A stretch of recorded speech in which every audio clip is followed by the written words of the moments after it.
in which we operate, and we're very proud and thankful to partner with each and every one of you. I think for us, this is about relationship, it's about family, and it's about the it factor, and I don't say this lightly. I think in each of the verticals in which we operate, you can only get it with us. Let's start with medical office. You probably think of medical office properties as just a collection of assets that house doctor groups or hospital systems. What really is driving our traction in this space, beyond demographics and a changing healthcare delivery model, is our strategic partnerships with MB Real Estate, with hospital systems, with doctor groups, and with many others, all of whom are focused on making a real difference. We built a very successful track record in student housing, leasing to Gen X and Gen Y students, with baby boomer parents footing the bill. We continue to be very active in this sector, as we're still one of the largest owners in the country with almost 19,000 beds. Kids today want to live in a great place that is cool, fun, and has the it factor. And one investor, I think aptly put it, he said, really, your properties are Four Seasons residences cleverly disguised as student housing properties. Do well and do good at the same time. That really is who we are. We combine entrepreneurial talent and zeal with capital to deliver a go-to platform that is family for everybody involved. John Bauder is to my immediate left. He's one of 3 principals of Capstone Collegiate Communities. Together we've done 15 developments comprising more than $600 million of investment. At this point in time, we've sold 9 of those 15, generating more than $700 million in proceeds. And those sales have produced an average ROI of 2 times and an average IRR of 40%, which is why John's on this panel. You're welcome. Thank you. To his left is Peter Westmeyer, who's the CEO and managing principal of MB Real Estate's Medical Office Group. MB is privately held, has been in business since 1982. MB has more than 300 employees and manages more than 23 million square feet nationally in approximately 25 states. Since May 2013, when we did our first transaction with Peter, we've closed, and I said it should be like that debt table in Times Square that keeps changing, because I was looking out front and it's, I think it had the square footage at 1.9 million and the number of properties at 24. But this week we've closed a couple, so we've closed more than 2 million square feet. That's comprised more than $500 million of total investment, 36 properties. And here's the exciting part for KREP 4. We have 10 additional transactions under agreement that comprise 70 properties and over 4 million square feet and over $1 billion of investment. So it's been an incredible partnership to this point, and we expect that to continue. By the way, I think we're closing a deal in a few hours as well. So just all your numbers are wrong now. He's taking over. To my right is Richard Hutchinson. Richard is the president of Discovery Senior Living. For those of you who were here last year, you may remember that Richard was not, having blown out his knee playing basketball a few weeks before with his son. Yeah. So Richard, Al said I can't play basketball until this one's over. We're happy he's hung up his high tops, at least temporarily, in the spirit of attending the conference. Peter, you've had a lot of partners. In your words, what differentiates our partnership from others that you've had? Well, first of all, thanks for the intro. It's great to be here. To answer your question, we have had a number of different equity partners. And we've kind of run the gamut of varieties. We've had large private equity, small private equity, state pension fund, sovereign wealth fund, family office type investors. And really the way we used to do it is we would source a deal, put together a package, effectively negotiate all the terms, take it to our partner and say yes or no. You fast forward to today, and we have you guys involved from the front end through due diligence, through negotiation of the contract. We get your legal, asset management, investment, construction teams all incorporated into our process. So it's a totally different process. Al, not to cut you off, Peter, but I wanted to add something to that, because I know Peter was talking about the experience with the Kane folks on the underwriting and the negotiating and all that other stuff. It actually started for us a little bit earlier than that too, because we had a transaction, if you recall, the conservatory transaction, that Discovery and many other players in the industry, it's a portfolio of over 1,000 units. We coveted it quite a bit and was never able to get that across the finish line. Well, Max, who's been in this industry even before coming to Kane, had a relationship with the folks at Conservatory, and he was able to get that deal on the table for us and again, get it done. Well, relative to, I know closings are very important, as we all know. We want to have a profitable end result. But when Kane was selling the first portfolio, Al and I had a handshake relationship that we were going to add a phase to one of our properties that was in the portfolio. The purchaser of that portfolio decided in the 11th hour, right before we were getting ready to close that third phase, that they didn't want to do the third phase. So I looked at Al and I said, what do we do? We're ready to go, we're ready to close. And he said, John, we're going to honor our commitment to you. And they did honor that commitment. So the partnership is critical when it's a two-way street, when it's not everything you wanted or thought it was going to be.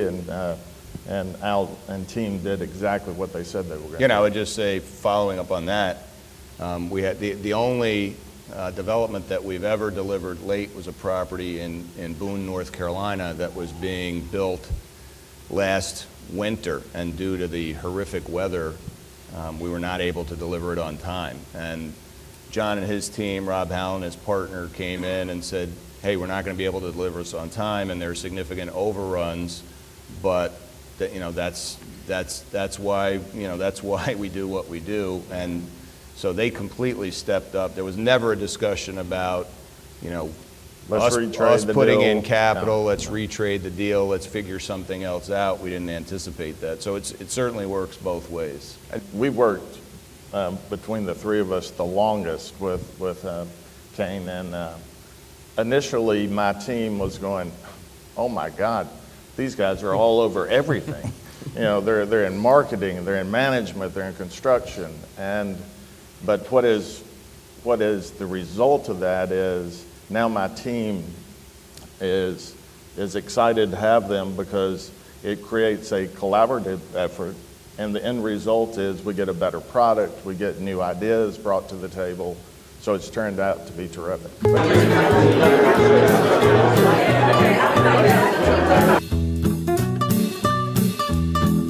Joined today by David Selznick, who's our Chief Investment Officer, and we're here to talk today about the other segment of the deal that is just as critical to success, namely the financing side. So if you've got good, great equity partners and financing partners, you've got a winning combination. I work for a little housing finance company you may have heard of called Freddie Mac. I'm the Vice President of Production and Sales in our multifamily division. I oversee the Southeast region, which extends from Maryland down to Florida and then more or less east of the Mississippi. I also oversee our student housing initiative, and last year was involved with our senior housing initiative, so I was working with Kane Anderson on multiple fronts. A quick overview of where Freddie Mac finished 2014. First, we financed $28.3 billion of multifamily housing. In the Southeast region that I oversee, we did $7 billion. Senior housing, we financed $1.2 billion. It was our best year in senior housing finance since 2007. And in student housing, we financed $1.3 billion. I'm proud to say that Freddie Mac, we are the largest student housing financier, and our portfolio of student housing loans is pristine. I believe we have one or two defaults on about a $7 to $8 billion student housing portfolio, so it's very good. Also very proud to say that Kane Anderson was our largest borrower last year at over $800 million. So think about that. Kane Anderson is also part of a select group of ours, which you'd expect, which we call select sponsors. These select sponsors are high quality, high volume borrowers of ours. They were one of the first of about 10 select sponsors that we picked a couple years ago, probably 2011. They're also the only student housing borrower in our select borrower group. We reserve this group for, as I said, our best best borrowers. They receive better pricing, anywhere from 10 to 20 basis points. They receive better credit terms. Given our track record with them, their financial strength, we're able to basically bend credit terms a little bit from more or less your standard one-off deal. Hello, everyone. My name's Todd Goulet. I'm with KeyBank. I've been with the bank about 15 years, and I manage multifamily loan production. Just a quick overview on KeyBank. We're a regional bank headquartered in Cleveland, Ohio. Our retail banking network, which many of you may be more familiar with, stretches across the northern part of the country. I guess they call it the contrarian model. Everyone wants to be in the Sun Belt. Someone at KeyBank decided we would be in the Snow Belt. Or the Rust Belt. Yes. However, our corporate bank, which really is the largest revenue generator for the bank, is a national platform with offices in 23 cities around the country. And the real estate capital group is the largest segment of our corporate bank. Last year, we closed about $28 billion in commercial real estate loans, which makes us one of the largest real estate lenders in the country. And the model that we built our real estate platform around is really based on the relationship with our clients. We want to be as meaningful as possible with our clients. We want our interests to be aligned, and we want to be transacting business in as many areas and as frequently as possible with our best clients. And that works better for the client because we're able, as Rich said, to get better terms, to get the attention of the most senior people within the bank, to make sure that we're structuring deals that work best for you. I think the relationship with Kayne Anderson started in 2008, right? When Frank and Al were buying 2 properties in Lawrence, Kansas. We provided a $20 million loan there, and since then we've done $1.5 billion of loans together. Jeez. Which is 7 years. tremendous to see the 6 growth years. that you guys have experienced, and been great to be part of that. And last year, 2014 alone, we did $625 million of loans, making you the largest and most important client in KeyBank Real Estate Capital last year. Frank? Well, Not so bad. We did it. A little $20 million in 2008. Who would have expected this to get to this point? My name is Jim Seymour. I run the healthcare real estate lending group for GE Capital. We do about $3.5 billion of financings a year. I think what differentiates us a little bit, and you'll get a sense for how we all kind of fit together here for a totality in terms of financing for Kayne, is we do almost all of our lending, we hold it on balance sheet. So of that $3.5 billion last year, almost $3 billion of it we actually held on our own balance sheet. Which gives us a lot of flexibility in terms of being able to take deals down of all shapes and sizes. And secondly, all we do is healthcare. I mean, so you heard Al and Richard talking this morning about certificates of need and Medicare and Medicaid, and we got people whose full-time jobs it is to make sure we understand that. And I think what that does is that helps us. We all talk about structuring a loan to a business plan, and we have unique insight into what these guys are trying to do in terms of the execution of their equity returns. And that gives us a lot more flexibility and understanding to take the risk we need to take to structure a loan to that. In terms of our relationship with Kayne, relative to these gentlemen, it's fairly new. I think we started together in 2013. We're doing all we can to catch up. You're doing a pretty good job. Actually, the first transaction we did together was the sale. You heard this morning about the Aston Garden sale. We have a small equity book which we've been selling last several years.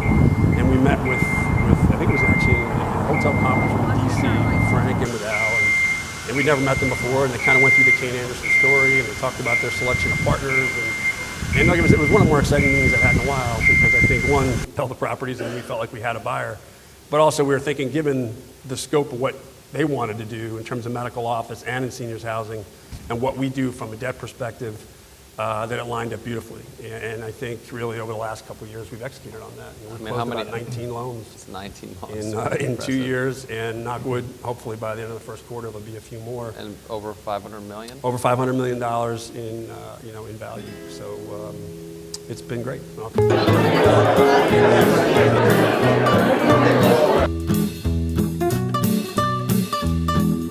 There's a lot of competition these days fighting for the attention of our consumer. So one of our goals in business strategies is to find unique ways to cut through this noise and attract people to our properties and websites where they will sign leases.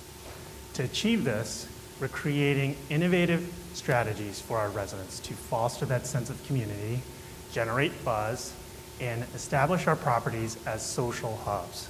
So we're focusing our efforts on creating educational, social, and lifestyle experiences as a way to grab the attention of our consumer and differentiate ourselves from the rest of the competition.